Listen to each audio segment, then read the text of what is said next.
নবম দশম শ্রেণীর প্রিয় শিক্ষার্থী বন্ধুরা, আশা করি তোমরা সকলে ভালো আছো।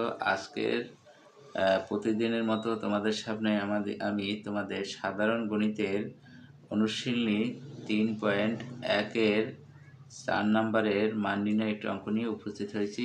আশা করি সকলে তোমরা মনোযোগ সহকারে অঙ্কটা দেখবে। তাই প্রথম আমাদের অঙ্কটা বলা হয়েছে যে a + b = 9m এবং ab = 18m স্কয়ার হলে a - b এর মান কত। তাহলে আমরা গত পর্বে যে অঙ্কটা করছিলাম দুইয়ের সূত্র ব্যবহার করছিলাম, ওই দুইয়ের সূত্র যে কোনো একটা সূত্র আসবে। তাই দুইয়ের সূত্রে একটা প্লাসের সূত্র ছিল, একটা ছিল মাইনাসের সূত্র। যেহেতু আমাদের মাইনাস আছে, আমরা মাইনাস সূত্রটা ব্যবহার করব। তাহলে মাইনাস সূত্র হচ্ছে আমাদের a - b হোল স্কয়ার সমান a স্কয়ার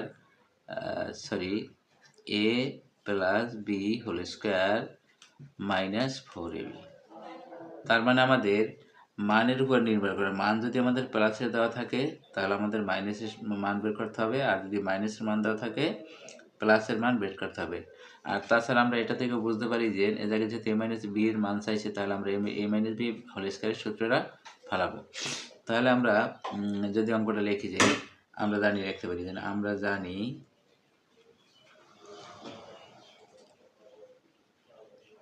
আমরা জানি যে a - b হোল স্কয়ার, যেহেতু আমাদের মাইনাসের মান বের করতে হবে, তাহলে আমরা এই সূত্র লিখতে পারি a - b হোল স্কয়ার সমান a + b whole square plus 4 এটা মাইনাস হবে। যদি আমাদের ব্র্যাকেটের ভিতরে প্লাস থাকে তাহলে বাইরে মাইনাস হবে, এই জন্য মাইনাস দিলাম ab।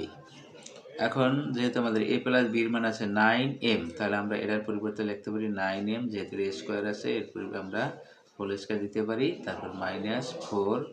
ab এর মান দেওয়া আছে আমাদের 18m স্কয়ার। এখন যদি আমরা এটা করি, তাহলে যেহেতু 9m এর হোল স্কয়ার আছে, তাহলে আমরা এটা 2 বার লিখতে পারি। তো 2 বার লিখে যদি আমরা গুণ করি, তাহলে আমাদের আছে 9m গুণ 9m 81m স্কয়ার। তার মানে m এর গুণ করলে হয় m স্কয়ার। তাহলে আমরা এটা লিখতে পারি 81m স্কয়ার মাইনাস, এখন যদি আমরা এটা থেকে গুণ করি, তা 4 8 32, 32 2 থেকে 3, 4 8 4 3 7, তার মানে 72m স্কয়ার। এখন এ জায়গায় আমাদের যদি আমরা বিয়োগ করি, বিয়োগ করলে থাকে আমাদের 9m স্কয়ার। এখন যেহেতু আমাদের এ জায়গায় আছে শুধু মাইনাসের মান, a - এর মান, তাহলে আমরা কি করতে পারি, লিখতে পারি সুতরাং a - b, আমাদের যেহেতু এ জায়গায় স্কয়ার আছে, তাই এক পাশে স্কয়ার থাকলে অন্য পাশে এটা রুট হয়ে যায়, তাহলে আমরা লিখতে পারি √9m স্কয়ার। এখন যদি আমরা রুট করি, তাই রুট করলে আমাদের আসবে 3m। তার মানে রুট স্কয়ার কাটা যায়, m থাকে, আর 9 আর রুটে যদি আমরা রুট করি তাহলে 3m আসে। তা এটাই আমাদের অ্যান্সার। আশা করি সকলে তোমরা বুঝতে পারছো। অন্যদিন অন্য একটি অঙ্ক নিয়ে উপস্থিত হবো। ততক্ষণ ভালো থাকো, সুস্থ থাকো। আল্লাহ হাফেজ।